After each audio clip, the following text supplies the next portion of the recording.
All right, so it's been a long while since I've recorded a video. I've been gone from the channel for a full week, which is the longest I've went without recording.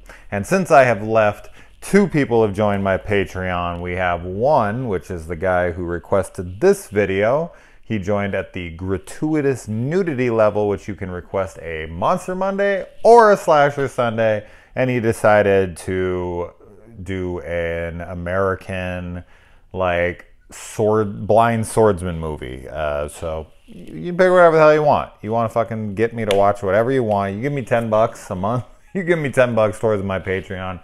You can freaking pick whatever damn movie you want. So I said sure.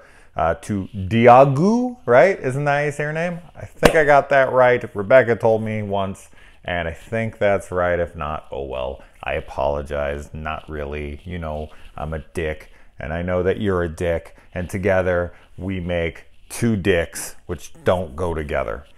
Not because of gay thing, because dicks don't fit into each other. Although there is docking porn. You guys ever seen that? Where the guy like puts his dick inside the other guy's foreskin? Docking porn. Some of the funniest shit you'll ever watch, or some of the hottest. I don't know what you're into, but if you haven't seen it, my friends and I used to watch it and pretend to laugh at it so we could go into the bathroom and jerk each other off. All right, so now I also had another person join at the First to Die level, which is the $1 a month, and that gets you a shout out, and that is the Frugal Family. I don't know this girl's name. She has talked to me many times in my comments. She said she was having a little bit of a rough time or whatnot, so I hope you're feeling a little better. And thank you for the donation. You're awesome. Let's get to the review. All right, so Blind Fury is a film that I've been wanting to see forever, and I just never have. It was one of those movies that, amongst many, many, many, many other movies that I really want to see, but they just get put on the back burner because other movies come, and there's thousands of movies I want to see, and I just can't watch them all, unfortunately. This stars Rutger Hauer, which immediately makes it something that I want to watch. As a big fan of him in The Hitcher and anything else that he's done, but especially The Hitcher, that's the one that I'll always know him best for. I'm always down to watch him. We also have Terrence O'Quinn in this, or as we know him, Terry O'Quinn. Yes, the stepfather himself is in this, doing his rendition of Heisenberg from Breaking Bad as he's making this blue meth looking shit. So I thought it was kind of funny that his I don't know what he is making, but it's a drug and it's like blue little crystals. Very much reminds me. It looks like the rocks that you put at the bottom of a fish tank. That's what it reminded me of.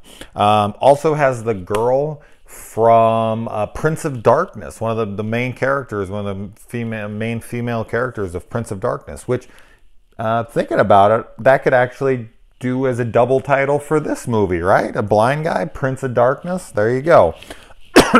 Since, shit, I'm going to cough to death. We also have the dude from Raising Arizona, and Ace Ventura, Pet Detective, the big biker dude. But what I would know him from is Lyle from Ernest Goes to Jail. Yes, I'm a big Ernest fan. As you guys know, I did a review on Ernest Scared Stupid, one of my favorite comedies ever. But I also like the other Ernest movies. Ernest Goes to Jail, Lyle, love it. Anyway, so there's this guy, he's in Vietnam. He gets blinded in this gunfight. We find out that his best friend, his brother in arms, left him behind to die. Kind of like House, right? The movie House with William Catt. Except for in this one, he's more forgiving.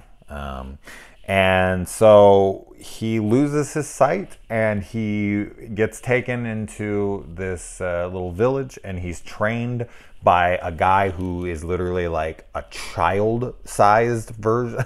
He's so tiny. Like Rutger Hauer is behind him, and he's like mimicking his movements by holding on to him. And the guy looks like a child. It looks like me giving my now 6. My girl's just had a birthday. 6 years old. Just took him to Disneyland for the 6th time now. So we take him every year. But it looked like me giving one of my 6-year-old daughters a hug. Pretty freaking funny stuff. And then his quick ass montage, which in these movies, you only have to train for like 5 minutes to become a like a superstar karate master or swordsman or whatever. And it's funny because I've been watching some stuff. I haven't been watching any movies, but I rewatched Cobra Kai after the Cobra Kai season 2 trailer dropped. I just wanted to rewatch Cobra Kai season 1 because it's so badass. So I watched Karate Kid 1 through 3, and then I watched Cobra Kai, which was cool because they actually mentioned 2 and 3 in the series, which I didn't really catch the first time because I hadn't seen 2 or 3 ever. And in that, Daniel is training this kid, and it's just like he trains this kid freaking overnight, just like in the Karate Kid. It's so funny how fast these kids are trained. I also watched True Detective season 3, which was really, really good.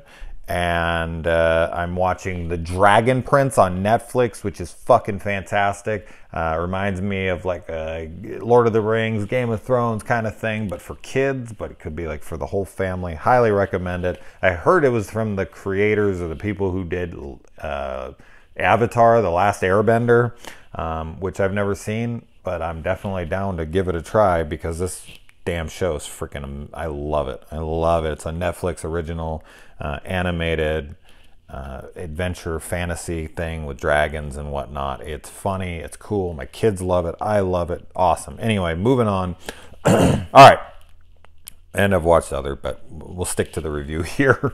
You get like 20 reviews in this one. That's what you give me. That's what you get for going for the gratuitous nudity level. I expose myself to you. That's what gratuitous nudity is, right? I'm exposing myself.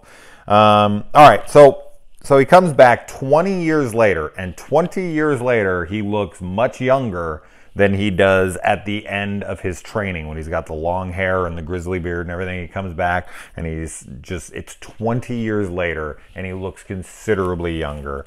I don't know what they're putting the food over there, or maybe being blind takes some years off you. I don't know. Oh, we also have Meg Foster in this for a very quick second. And I want to say this was like the year after They Live, but good thing if he was going to romantically be involved with this woman, it is lucky for him that he would have been blind, because Meg Foster did not age well at all. So it's probably good that she took a shotgun blast. Okay, you shouldn't die if you're ugly. Yeah, bad joke. But regardless, oh my God, have you seen Meg Foster? Woo, doggy. She has had a lot of sun on her face. Which I got a lot of sun on my face, except for I don't look like Meg Foster. I don't think. How do I look? Do I look like Meg Foster? I better not. And oh man, when they're taking Terry O'Quinn, they hang him over the building. I've seen this done in a bunch of movies. Terrifying. Just terrifying. Doing that to anyone. Oh my God, I would be so scared hanging off the side of a building. And so he, as I said, he comes back to town 20 years later. He's walking down the street. He's got his cane sword, and he sees an alligator. He doesn't see. He can't see shit. He's blind. We know this. It's like those it's like the joke that you tell, and then at the end of it, everyone's like, huh, I don't understand. You're like, oh, did I mention he was blind? Oops. My old freaking coworker used to do that. She would tell jokes and then be like, oh, did I forget to mention this part? And I'm like, yeah, that's kind of important to the joke. But yeah, I think the alligator is a dog. I thought that was pretty funny. Then he goes into a bar, and this guy pours a bunch of hot sauce onto his burrito because he's being a dick. And first he's like, this movie is a straight up comedy, and I don't think it's trying to be anything but. I went into this movie thinking it was going to be very serious. I don't know why. I just did. I thought this was going to be a straight up serious flick. Not at all. This is like almost slapstick. It is so ridiculous. It is so goofy. It's hard. I really enjoyed it because it was so fucking silly. I don't know if I would have preferred it to be serious or not. I don't know. I would have to see the movie, but that was serious and compare it. But the film I got, I enjoyed it. It's way too silly for its own good, but at least it's playful with it. But yeah, he's at the bar and he knocks these guys out, and he's acting like, oh, what am I doing? Oh, I'm sorry. Oh, what? It's ridiculous. And damn. Fuck, fucking throat. Ever since I coughed, the music in this movie is so bad. It is so stupid. And so the cops come to arrest this kid, and they give a full shotgun blast to Meg Foster there, and she ends up dying, which I thought was pretty surprising because she's just like, boom, in this and gone. Our blind fury here cuts a cop's hand off and then has this big fight out with the cops, which is a pretty fun thing. And then he takes the kid, he goes to the bus stop. He won't even tell him his mom's dead. He's just like, oh, I'm going to take you to see your dad. Everything's going to be fine. This cop comes up when they're in the middle of a fight, and the cop is so shitty at his job. I'm sorry. He comes up because he's concerned about this kid. I don't know. Maybe this guy's picking him. Maybe he doesn't know him. Maybe he's being kidnapped, whatever. And the kid just walks away, and freaking Rucker Howard calls the kid a prick or a dick? Prick. Yeah, he calls him a little prick. And walks away, and the cop's just like, meh, I don't know. And he walks away. That was you checking on the kid. I don't even know why you bothered to stop. And the scene in the rain. This is where the film is so goofy. It feels like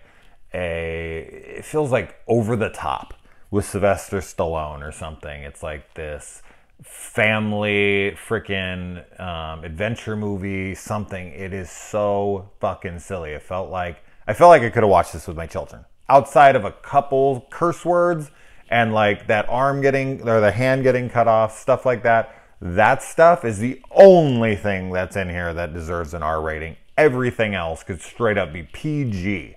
It is so goofy. But the scene where he falls in the rain, then the kid falls in the rain, dumb. And then the guys are just randomly out in the cornfield. Like the kid runs off and they're just out there in the cornfield and they grab the kid, and it's like, you couldn't have grabbed him at the bus stop? You couldn't have grabbed him before? Like, they're in the cornfield randomly, and then they can't find anybody. After the kid is caught, then all of a sudden Rucker Hauer's out there and they can't see or find anything, but somehow they were able to find the kid like 2 seconds flat, no problem. Then he's having a fight with these guys, and somehow this is where the movie is even more ridiculous. Yes, okay, you have to look past things, and you know, like Daredevil, he's supposed to have a heightened sense of hearing, and that's how he is able to do what he does. But somehow he's able to hear, okay, let's keep this in mind. He's able to hear that a guy is up on top of a house that's in front of him, and he runs at the guy, and he cuts one of these like support beam things that are at the very back of the house that makes the entire house collapse. He heard the support beam at the back of the house and knew that if he cut it, it would make this whole house collapse. He heard that. Fucking ridiculous. There's so many moments. He goes to a roulette table later in the movie, and he's playing roulette, and he keeps winning. He keeps winning. How? I have no fucking clue. How could you possibly know what to bet on, red or black, or even the 00 greens, whatever? How could you possibly know that off of sound? I don't care how good your fucking hearing is. You can't bet once it's dropped. It's not like you close your eyes and then bet once it's fucking in the hole and you're like, oh, I know the difference between the sound of red and black. You can't hear colors, okay? Unless you're on acid. What the fuck? That scene is so stupid. And then he exposes that they're cheating by hearing this thing in the guy's pocket, and then suppose there's something under the roulette table, which somehow he's, flips it over and it's there on the bottom, and he cuts the thing out. The thing in his jacket I can buy. Okay, you can hear that thing. It could be anything. It could just be a fucking pager for all I know. But regardless, you have to look past the ridiculousness of this movie. Absolutely 100%.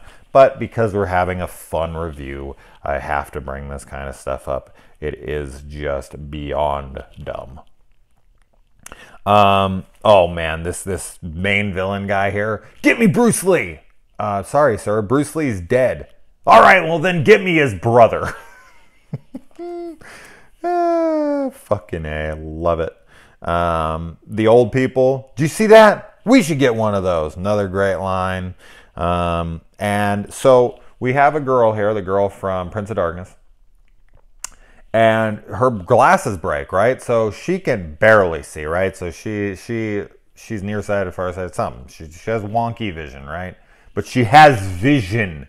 Her glasses get stepped on, and she's like, oh my God, what am I going to do? I can't drive now.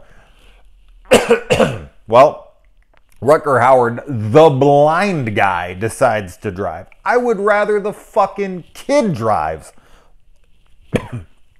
over Rutger Hauer. Damn, I cannot clear my throat. But yeah, he's driving down and he's crashing into everybody and everything. And he just finds this to be hilarious. And I'm like, I would rather the girl who can barely see drive or the child. Then we have one of the stupidest action movie tropes that I see in every movie, and I don't get it. And it is the head-on collision of the car behind or whatever, the car that hits the other car. And for some reason, it hits like this because there's a ramp in the front of it. I know why the actual stunt car does what it does. But in movie universe logic, the car hits another car head-on. If you hit another car head-on, the cars smash into each other, crumple, and stay put. They don't fucking flip. They always hit here and then roll and flip. I get it. It's for theatrics. It's for more awe and shy and whatever. I get it. But it's so stupid. It happens in every fucking movie. They're always hitting each other and then the car flips up in the air. No. Stop doing that in movies. That is not what happens. So silly. So silly. Cuts a guy's eyebrows off. Oh, I like when these two brothers come in. They're like, shit, fuck, shit, fuck. Those are funny. These are the brothers that later in the movie, they shoot each other. And one guy accidentally shoots his brother. And the brother's response from the brother accidentally shooting him is to shoot his brother right in the head. And this is another group here where one of them says, that has more holes, that he should have more holes in him than my daddy's rubber. And then I always love when you can hear like background dialogue from characters that's barely audible. And the other brother's like, I didn't know my daddy wore a rubber. I love background fucking stuff like that. It always makes me laugh. And always the same thing. And I don't know if this is true in real life. I'm sure it is, but it always annoys the shit out of me. Anytime there's a movie where someone is winning really big at a poker table, at a blackjack table, at a roulette table, at a craps table, whatever, some assholes have to come up and escort them out or take them to a back room and be like, you know, we're going to fucking kill you if you ever come back here, whatever. You're not allowed to win. It's against the rules to win. Isn't that the whole point of being there? Oh, it must be cheating. Somebody can't just have a fucking hot streak. Like it's never happened. And if it does, you're going to kick them out. So we're not allowed to win. In the movies, it always, every fucking movie, every single time, whether they're cheating or not, they're always pulled in the back. Although I think they're always cheating. But a lot of the times it's like magic. And there's no way they could possibly know they're actually cheating.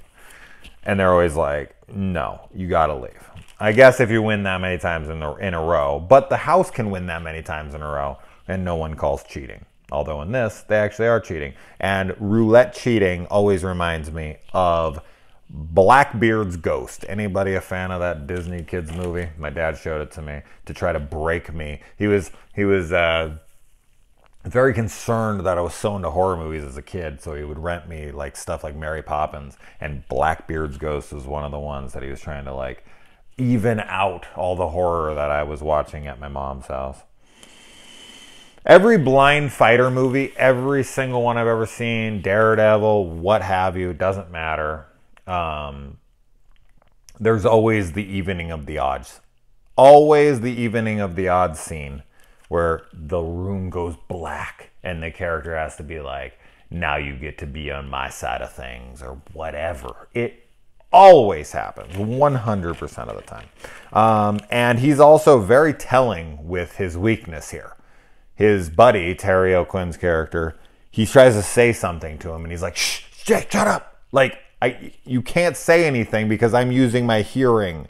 If I couldn't hear things, then I couldn't possibly fight. So the guy actually gets Bruce Lee's brother, I guess, to come in and fight him. And he exposes that if he made enough sound, he wouldn't be able to defend himself. So throw on a fucking boombox. Oops. Blind Fury's over now. He ain't gonna be able to get past that. Pump up the volume. Christian Slater should have showed up and fucking saved the day for these guys. All they had to do was throw on some super loud music and he would be fucked. We finally get the death of the Raising Arizona Lyle character. And he is chopped in half and falls out a window. And as he's going down, Darth Maul style, splits in half and falls down into the ravine. It's like this matte painting. Hilarious. Terrible. Love it. Then the Bruce Lee dude gets electrocuted in a hot tub, and he eventually obviously wins, saves the day. And they're all going to get on a bus together, and he's going to do the hero thing. They've always got to walk away. They can't ever stay around. They got to walk off into the sunset alone. I'm a loner, Dottie, a rebel. And Billy runs off the bus without his dad even seeing him. His deadbeat dad who left him for fucking drug dealing and some chick. Doesn't even notice he runs off the bus. And he goes after the guy. And he has his big breakdown. Oh my God, you gotta stay. And then he goes to the bottom of a bridge, I guess, and is able to hear the kid throw his doll off the board. And he catches it. Funny scene. And that's that. I guess if your kid runs away, you can tell the bus driver, who has a designated route and a time that he has to keep, you can have him just go anywhere in town to pick up your lost son. The bus just pulls up next to him, probably fully off route, and is just, can you go pick up my kid? I think he ran off to find some blind swordsman. Oh yeah, sure, no problem. I don't got a fucking schedule to keep or anything. Absolutely ridiculous movie. Not something I would buy or watch again, but I'm glad I finally saw it. It's way too fucking silly, but it's a fun time. I'm glad that Diogo, I had to have said it right one of these times. I'm glad he made me check it out, and thank you for the donation to the channel. I really appreciate it. Thank you to Frugal Family as well. I hope you're doing better. And yeah, there you go. Slasher Sunday coming up pretty soon here. Adios.